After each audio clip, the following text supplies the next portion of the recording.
time to get an update on the world of arts and entertainment. And for that, I'm joined by our culture editor, Jade. Hello, Jade. You've been speaking to the demon dog of crime fiction. Pray, do tell more.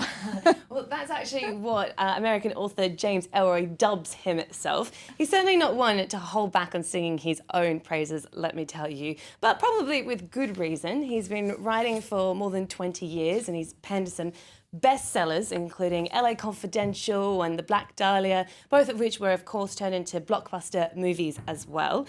He's actually the guest of honour at a crime genre festival taking place in Lyon this weekend, and his latest literary offering, which is called Shakedown in English, has just been released here in France. It's called Extorsion here. Now, it features a character called Freddie Otash, who's actually a a former real-life vice cop turned Hollywood private detective, and he's featured in other of James Elroy's novels before. He likes to blend fiction with reality, and I asked him why he likes to do this. Megalomaniac. The grand design of my career is to rewrite history to my own specifications. So I have real people doing things they really did and a whole shitload of things they didn't really do. And it's up to you to tell me what's real and what's not.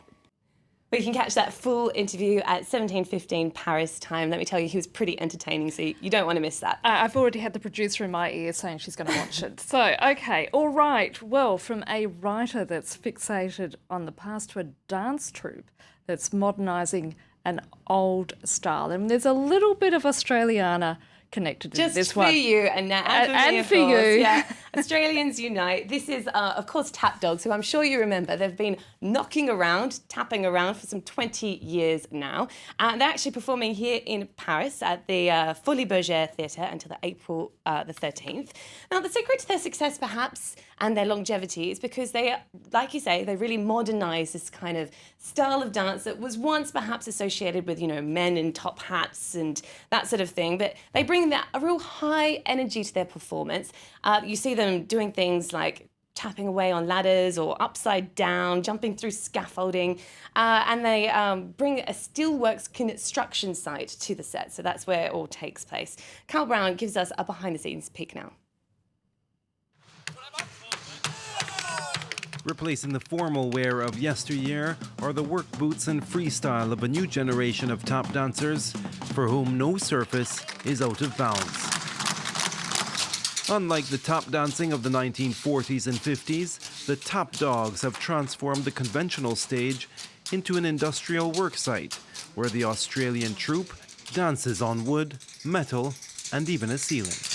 We're like a band, it's not just a dance, our feet are also our instrument, so as long as performing to a crowd, we're actually creating the music and we're creating the atmosphere. The Australian Tap Dogs started out in a steel town north of Sydney, and they came from a wide variety of backgrounds. I was actually a dishwasher before. The show, which is part concert, part theatre, has toured 330 cities across 37 countries. Nothing gets you as fit as actually doing the show. So, yeah, and once you start going, no matter how many times you do it, it still takes it out of your body. In Paris until April 13th, the troupe takes time between shows to visit a local dance school where students watch an impromptu dance-off. Over a period of 20 years, the show has won 11 major awards and brought the blend of theatre and contemporary tap dance to audiences all over the world. I like how modern tap differs from the kind that people normally associate with the tap dance of the 1940s and 50s. Dane Perry tapped into his experience as a teenage machinist in Newcastle to create the industrial-themed show. Since its world premiere in 1995, its 4 companies have performed for more than 11 million people. And they really are great to watch, that's for sure, Jade. Okay, staying with rhythms and sounds, the Chorus Festival is currently underway, and it's happening amongst the skyscrapers of La Défense, which is just outside the city of Paris. Who's performing? Well, it features the likes of big names like Pete Doherty's Baby Shambles and the Klaxons. There's also up-and-coming French bands like electro rock quartet Grief Joy and Kidwise. Now for its 26th edition, the festival's had a bit of a makeover. It's shortened it to 10 days, with the main action taking place over the weekends, both last weekend and this weekend coming. But during the week, the music doesn't stop. There's actually free lunchtime concerts going on as well, which is great for those office workers who are in that area. And as well as in the evenings, there's also big name performers in the likes of jazz, world music, hip hop and funk. Now, one of the performers who played over the weekend was Lebanese trumpeter Ibrahim Malouf. Now, he says France is a great country to play in because it's so supportive of the arts.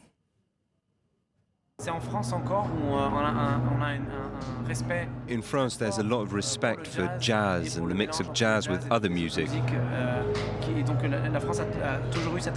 France has always had this tradition as a host country, and so there's this musical catalyst in France, in Paris, and particularly in certain parts of Paris. Thank you, Jade. That's Jade Barker with the day's wrap of the culture activities. And I hope you managed to get some time during your busy schedule, Jade, to actually go out and sort of taste a bit of what's there to offer. We make sure we do. Okay, I'm glad to hear. Anyway, we'll be back after a short break. But of course, the big news here in Paris at the moment is that French President Francois Hollande has announced a new cabinet that includes his former partner, Ségolène Royal, as Minister of Environment and Energy. We'll have more details on that cabinet reshuffle just after a short break. Do stay with us here on France 24.